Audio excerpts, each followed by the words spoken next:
Bonjour, bienvenue dans Géopolitis. L'ancien magistrat et sénateur Dick Marty est aujourd'hui notre invité. Sa vie est un roman, mais il n'a publié qu'un seul livre, une vie et une carrière dédiée à la recherche de la vérité. Seul contre tous ou presque, il a enquêté et dénoncé les prisons secrètes de la CIA, les trafics d'organes organisés au Kosovo durant la guerre des Balkans. Politicien inscrit à droite, il n'a cessé pourtant de fustiger les agissements indignes des multinationales suisses et des milieux d'affaires. Dick Marty est aussi le vice-président de l'Organisation mondiale contre la torture. Ma première rencontre avec Dick Marty remonte à 2006. L'ancien procureur avait été désigné par le Conseil de l'Europe pour faire la lumière sur les prisons secrètes de la CIA.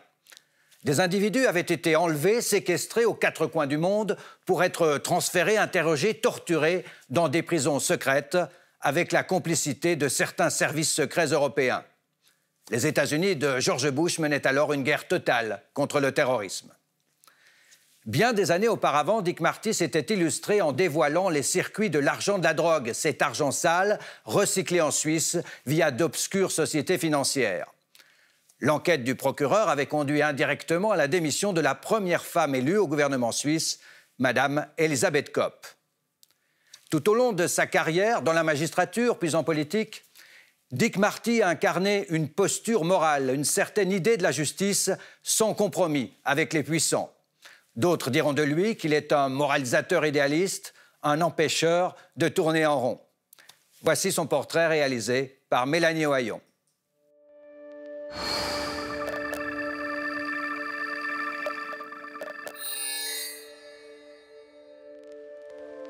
Ses premières années sur les bancs de l'école à Lugano.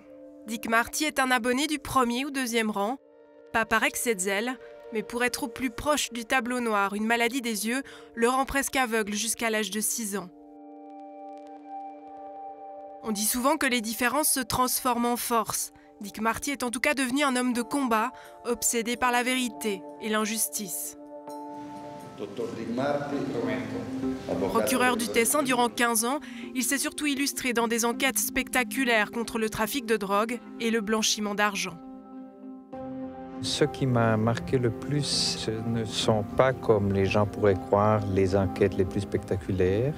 C'est le contact humain, soit avec des prévenus, soit avec des victimes. On a l'impression de s'approcher du grand mystère de l'existence.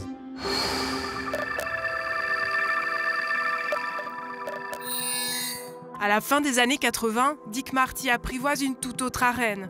Politique, au sein du Parti radical, il devient conseiller d'État au Tessin. Au pays du consensus, il se démarque par son intransigeance et son franc-parler. 6 ans plus tard, il est élu sénateur. Dick Marty s'engage pour la dépénalisation de l'avortement et même pour la légalisation de toutes les drogues en Suisse. Si on essaye de faire un bilan de ces décennies de lutte contre la diffusion de la drogue, on doit bien constater que c'est une faillite. On est en train d'investir des ressources énormes pour lutter contre la criminalité. Nous touchons la criminalité seulement les rayons les plus bas. Les grands barons, ceux qui s'enrichissent, ne sont pratiquement jamais atteints.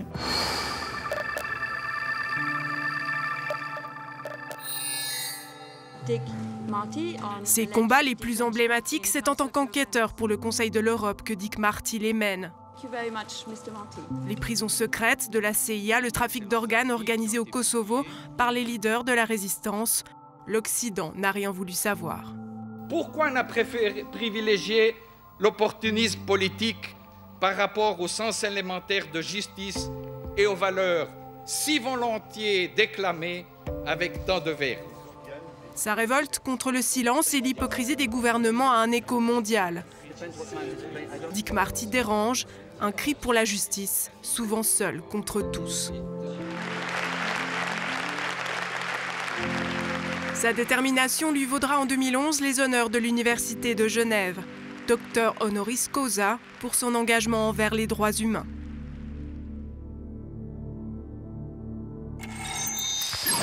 Bonjour Dick Marty. Bonjour monsieur. C'est un plaisir de vous recevoir ici dans le cadre du Festival et Forum sur les droits humains. Sur la couverture de votre livre, il y a une image, l'image d'une petite fille noire. Qu'est-ce que raconte cette image et pourquoi avez-vous choisi cette image? Alors cette petite fille, elle a 6 ans. Elle s'appelle Ruby Breach. C'est la première petite fille qui, au début des années 60, est entrée à l'école primaire de New Orleans, qui jusqu'alors était réservée qu'aux enfants blancs. Moi, j'avais vu, je pense, à l'âge de 19 ans, cette image qui m'avait fortement impressionné. C'est le symbole de l'injustice. C'est le symbole de l'injustice, mais aussi la capacité de cette fillette d'affronter l'adversité. Et voilà, cette image m'a accompagné tout au long de ces années et elle a eu, je crois, une forte influence sur moi. Vous avez participé hier à une discussion dont le thème était « Faut-il mettre une croix sur les valeurs suisses ?» Est-ce que vous pensez qu'en matière d'engagement humanitaire, d'engagement pour les droits humains, la Suisse est en train de trahir certaines de ses valeurs? Mais disons, la Suisse, pour moi, reste quand même le pays de la Croix-Rouge internationale, le pays qui est capable d'être médiateur. Je constate, hélas, avec une certaine inquiétude, qu'il y a aussi des choix qui sont contradictoires avec ces valeurs. Par exemple, la Suisse ne s'est pas jointe à l'appel devant le Conseil des droits de l'homme qui se tient à Genève, à l'appel qui réclame de l'Arabie saoudite qu'elle libère les militantes féministes emprisonnées en Arabie saoudite. Oui, on peut le déplorer, comme on peut déplorer aussi que la Suisse n'ait pas accepté de donner un pavillon à l'Aquarius. Ça aurait été, je crois, un acte symbolique très fort pour dire qu'on ne peut pas être passif devant cette tragédie dans la Méditerranée qui est en train de devenir un véritable cimetière, alors que ça a été le berceau de notre civilisation. Vous avez dit, de plus en plus, la Suisse semble soumettre ses intérêts aux intérêts économiques. Oui, alors il y a toujours cette tension entre cette vocation humanitaire, cette vocation éthique et des considérations économiques, place de travail, croissance économique. Et je crains que le balancier, maintenant, s'est déplacé très fortement vers la prééminence des intérêts économiques. Intérêts économiques, je tiens à le dire, je comprends parfaitement. Mais je trouve que si on raisonne à long terme, c'est dans l'intérêt des entreprises, c'est dans l'intérêt de notre économie d'avoir cette dimension éthique. Il y a heureusement des entreprises qui le font, mais il y a aussi des voyous aussi dans ce domaine. Raison pour laquelle vous êtes engagé très fortement en faveur de l'initiative pour des multinationales responsables. Oui, je crois que c'est un principe de civilisation et d'état de droit que chacun est redevable des actions qu'il commet et qu'il répare les dommages. Or, on a plusieurs multinationales avec siège en Suisse qui agissent dans des pays extrêmement fragiles où la justice n'existe pratiquement pas, ou si elle existe, elle est fortement corrompue. Et c'est la population locale qui peut souffrir soit de violations des droits de l'homme, soit de graves atteintes à l'environnement qui les atteint dans leur capacité de survie. Il y a eu des fleuves empoisonnés qui ont tout à coup plongé des milliers de familles dans l'impossibilité de vivre de la pêche comme ils le faisaient auparavant. On demande que ces entreprises répondent de leurs actes en dédommageant la population locale. Je crois que c'est quelque chose de tout à fait élémentaire dans toute civilisation. Il y a une question qui s'impose dans l'actualité, c'est le retour des combattants partis faire le djihad en Irak, en Syrie. Que faut-il faire de ces gens ? Alors, moi, je suis quand même choqué d'entendre le Conseil fédéral dire qu'ils doivent être jugés là-bas. Mais où là-bas? Ce sont des gens qui sont prisonniers des guérrillos kurdes. Oui, c'est pas un État. C'est pas un État, il n'y a pas d'administration, il n'y a pas de justice. Alors, c'est des gens qui ont un passeport suisse, c'est des gens qui se sont vraisemblablement radicalisés ici.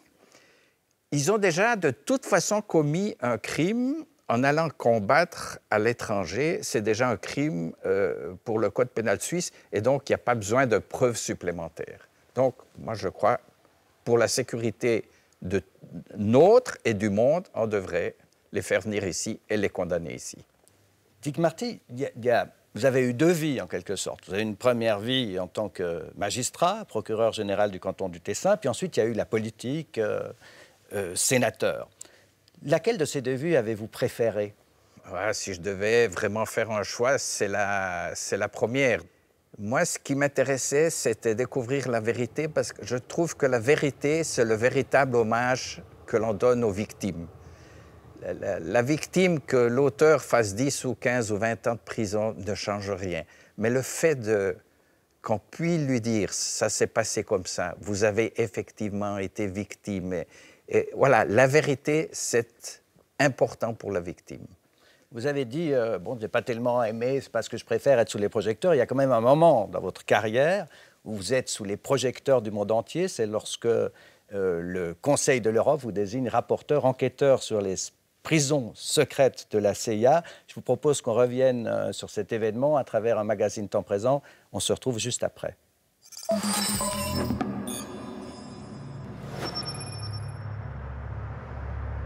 Ce que je n'accepte pas, c'est le silence, la passivité, vouloir regarder ailleurs, laisser faire le sale boulot par les autres. 23 janvier 2003, un jet privé se pose sur l'aéroport international de Genève, en provenance de Prague.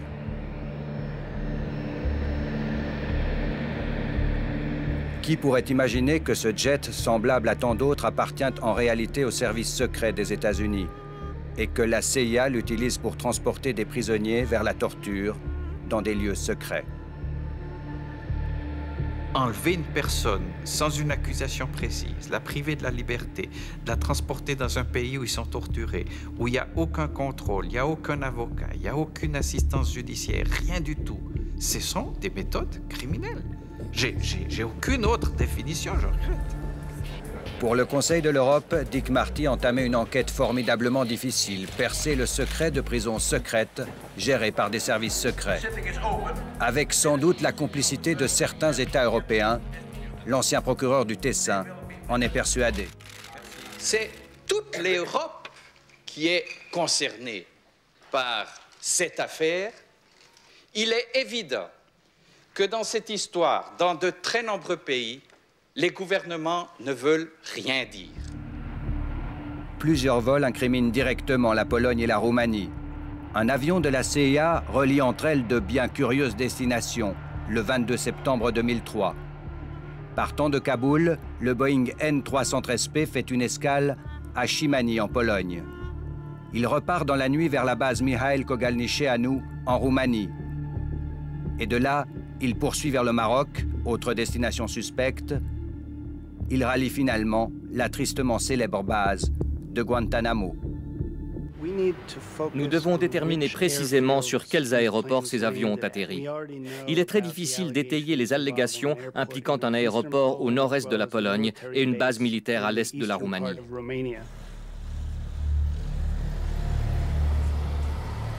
Départ pour cette base militaire objet de tous les soupçons, à 260 km de Bucarest, tout près de la mer Noire. Les Roumains ont choisi de répondre aux accusations en ouvrant la base aux journalistes. Mais comment savoir ce qui s'y est réellement passé? Ça, c'est le dortoir. C'est la chambre où on peut loger les militaires sur place. Vous excluez absolument que les États-Unis aient pu ici détenir des prisonniers? Oui.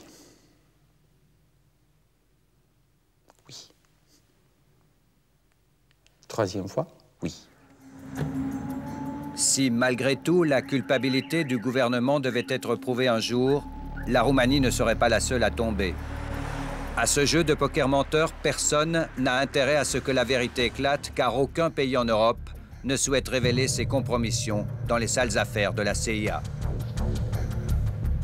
Moi, je crois que la vérité va éclater. La seule question qui reste à résoudre est quand. Alors, c'est possible qu'il faudra beaucoup de temps. C'est possible que Dick Marty n'ait pas de succès maintenant, mais peut-être certainement, un jour, la vérité viendra.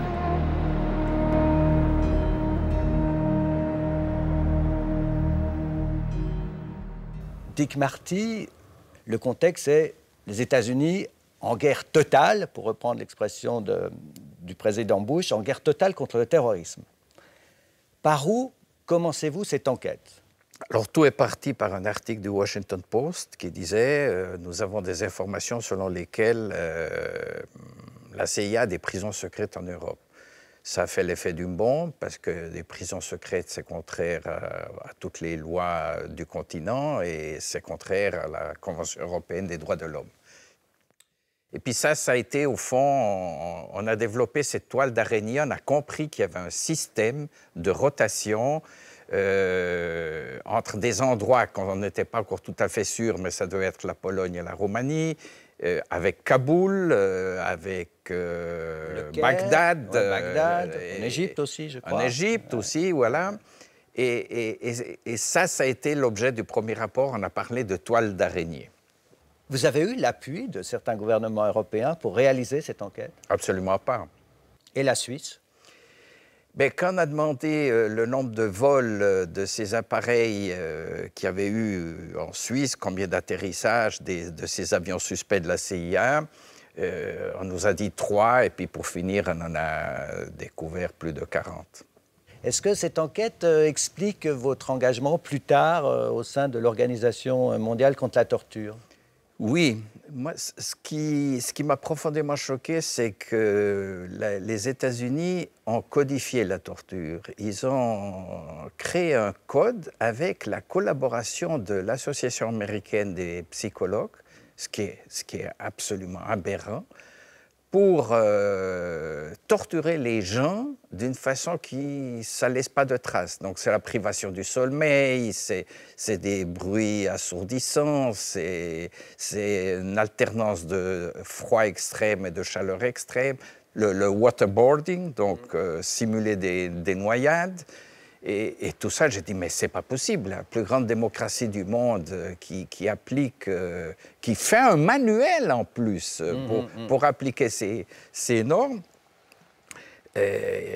c'est une banalisation de la torture, c'est un saut en arrière dans la civilisation.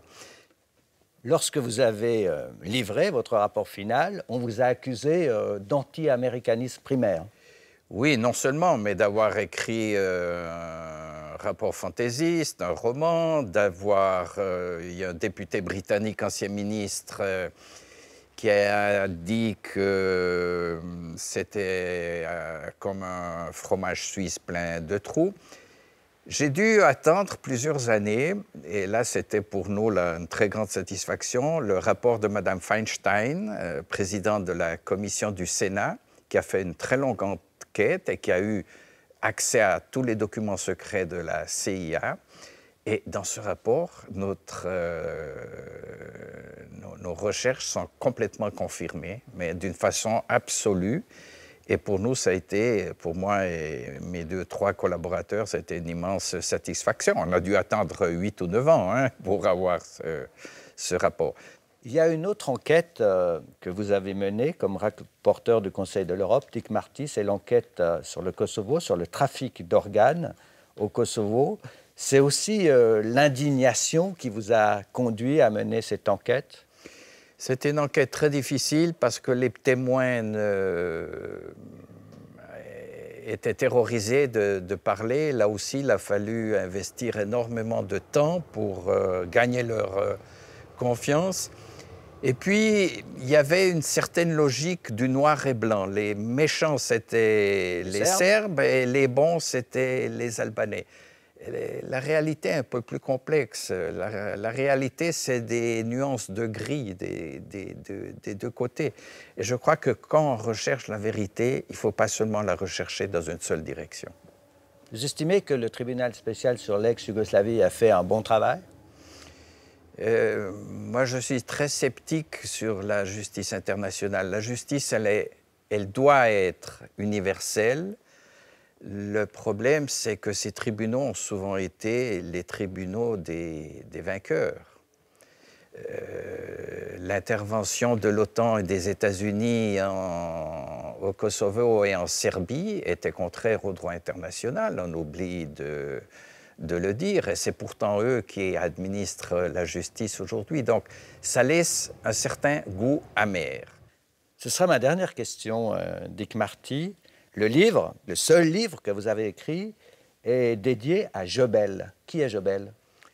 Alors, Jobel, c'est une petite fille un peu plus âgée de Ruby Bridge, qui est sur la couverture, que j'ai rencontrée dans une prison pour enfants où je me suis introduit d'une façon un peu cavalière. Aux Philippines? Aux Philippines, à Manila, que j'ai pu m'entretenir 2 heures comme ça avec ses enfants. Et la plus jeune, c'était cette Jobel qui s'est collée à moi et qui continuait à me regarder. Et j'ai un peu parlé avec elle. Et c'est un regard qui ne me quitte plus. Parce que dans ce regard, il y avait à la fois la dénonciation, on dit, mais tu te rends compte de ce qui se passe dans le monde pour nous, enfants. Mais il y avait aussi de l'espoir. Le regard qu'elle adressait à moi, c'est un message d'espoir. Et comme c'était dit, fais quelque chose, voilà. Donc, j'ai dénoncé cette situation aux ambassadeurs de l'Union européenne à Manila, à l'ambassadeur suisse. J'ai rencontré des autorités philippines et j'ai dit, mais c'est un scandale. Et quelques jours après, j'ai su qu'elle avait retrouvé sa maman. Donc, voilà, il y a de l'espoir. Merci, Dick Marty, pour cet entretien et sur cette note d'espoir. Merci. Merci à vous. Dick Marty nous a rappelé tout à l'heure que même les plus grandes démocraties bafouent les principes les plus élémentaires. On l'a vu, la mise en œuvre d'une justice internationale se heurte à toutes sortes d'obstacles et de compromissions politiques. Voici le chemin parcouru depuis le procès de Nuremberg jusqu'à la Cour pénale internationale. Kevin Gertsch.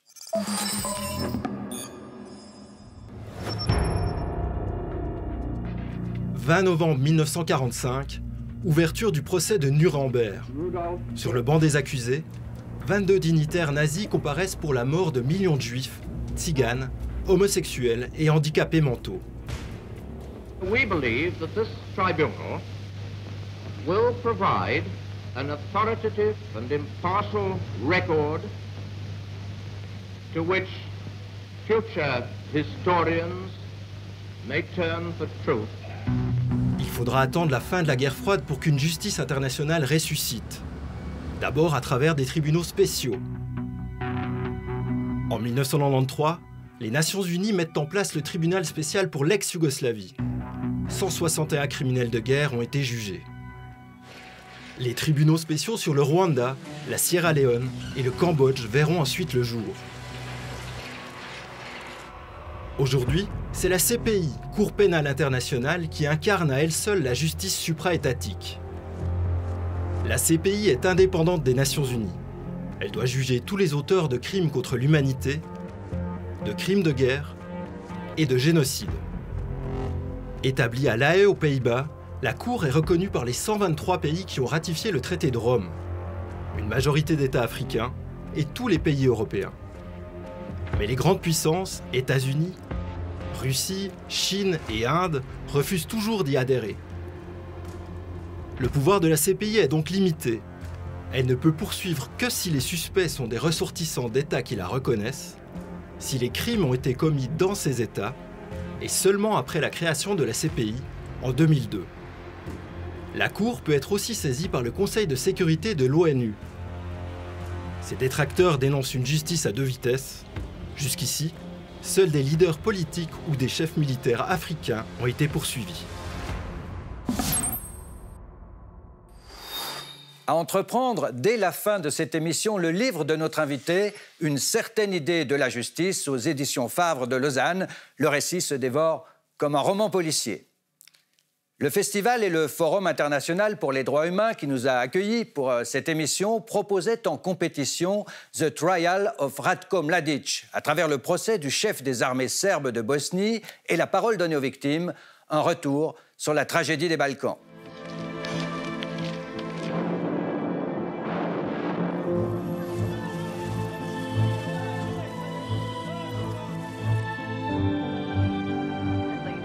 Long-awaited verdict in the war crimes trial of former Bosnian Serb military commander Ratko Mladic, known as the Butcher of Bosnia. Mladic is charged with 11 counts of war crimes, including genocide and the massacre of thousands of Muslim men and boys in Srebrenica in 1995.